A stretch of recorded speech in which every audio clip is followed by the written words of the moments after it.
101 RRIND bisa Anda dengarkan di Maumere di frekuensi FM 88,7, Bai dan Bajawa di FM 91,7, Aimere di FM 97,3, Labuan Bajo di FM 90,9.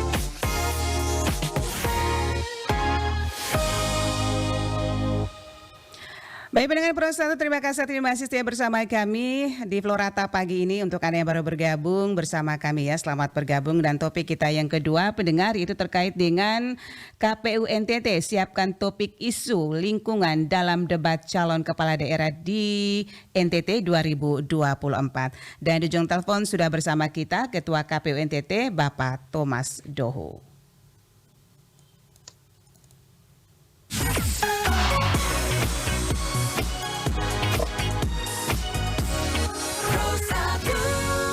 Selamat pagi, Pak Thomas. Selamat pagi untuk pendengar RRI, khususnya di daerah Florata. Selamat bertemu untuk kita semua. Salam sehat selalu. Salam sehat untuk kita semua. Salam Pancasila ya Pak Thomas ya. Siap, salam Baik. Pancasila. Oke, ini hampir ya, lagi beberapa bulan kita akan masuk di 2024 nih ya, siap-siap diri nih untuk pemilihan terbaik wakil kita. Ya, terkait dengan hal ini pendengar KPU Pak Thomas ya, KPU NTT sudah siapkan topik isu lingkungan dalam debat calon kepala daerah di NTT 2024, begitu Pak Thomas? Iya, pada dasarnya memang saat ini kita belum memasuki tahapan pemilihan kepala daerah. Dan sebagaimana pengalaman Pilkada 2020, tahapan Pilkada itu dimulai dengan penandatanganan nota kesepahaman terkait dengan hibah daerah. Biasanya itu 1 tahun sebelum hari pemungutan suara. Nah, kalau kita mengambil waktu pemungutan suara di Pilkada 2024 itu adalah 27 November, maka tahapan Pilkada untuk 2024 itu kita bisa mulai di bulan November. Jadi jangka waktunya kurang lebih 1 tahun atau 1,5 tahun pelaksanaannya.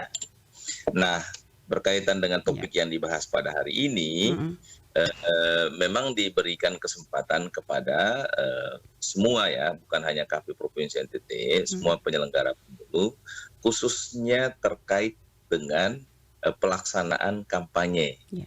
Nah, kita ketahui kampanye itu kan ada beberapa metode, antara lain itu adalah mulai dari penyebaran alat peraga, pertemuan terbatas, tatap muka, rapat umum, kampanye media, dan debat antara pasangan calon. Nah, inilah kemarin dalam kegiatan seminar bersama dengan penyelenggara pemilu, baik itu KPU dan Bawaslu yang diinisiasi oleh Aliansi Jurnalistik Indonesia, mengangkat tema ini. Bagaimana pemilu ataupun pilkada itu bisa memasukkan tema tentang lingkungan hidup. Nah, berkaitan dengan itulah maka kami menjelaskan proses pelaksanaan kampanye melalui metode debat antara pasangan calon. Rata-rata diberi kesempatan untuk melaksanakan debat itu 3 kali kepada penyelenggara. Dan temanya tidak hanya satu.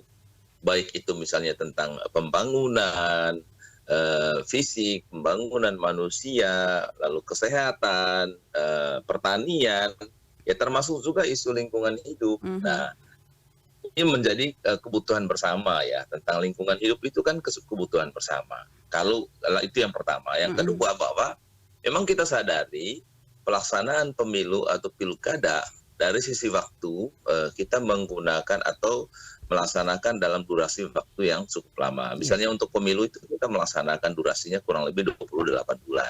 Ditambah 1 tahun ke depan lagi kita akan melaksanakan pilkada.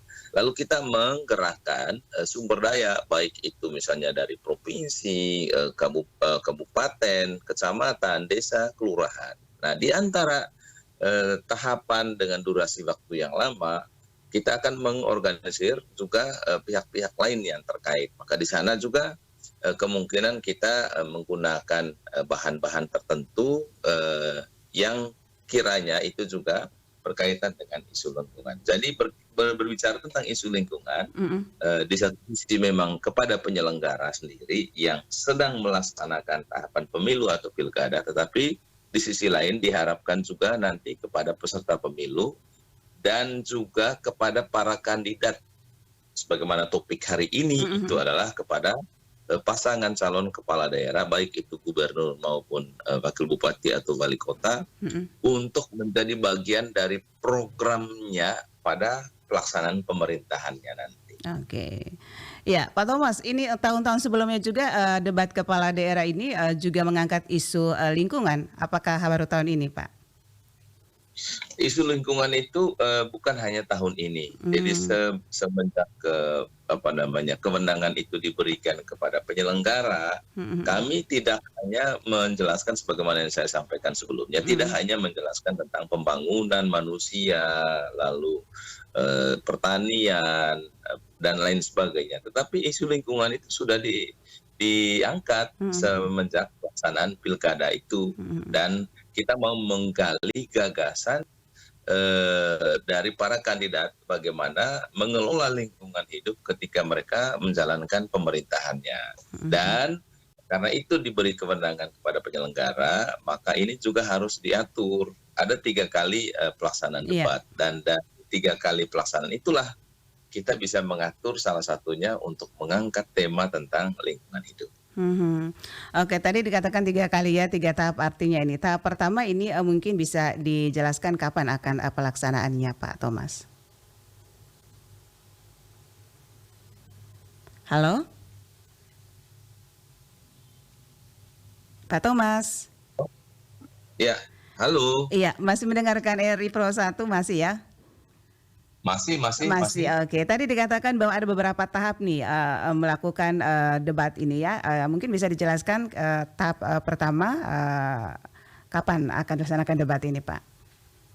Iya, tahapan pilkada itu sampai sekarang memang kita belum menetapkan peraturan KPU tentang pelaksanaan pilkada. Jadi belum ditetapkan oleh KPU RI.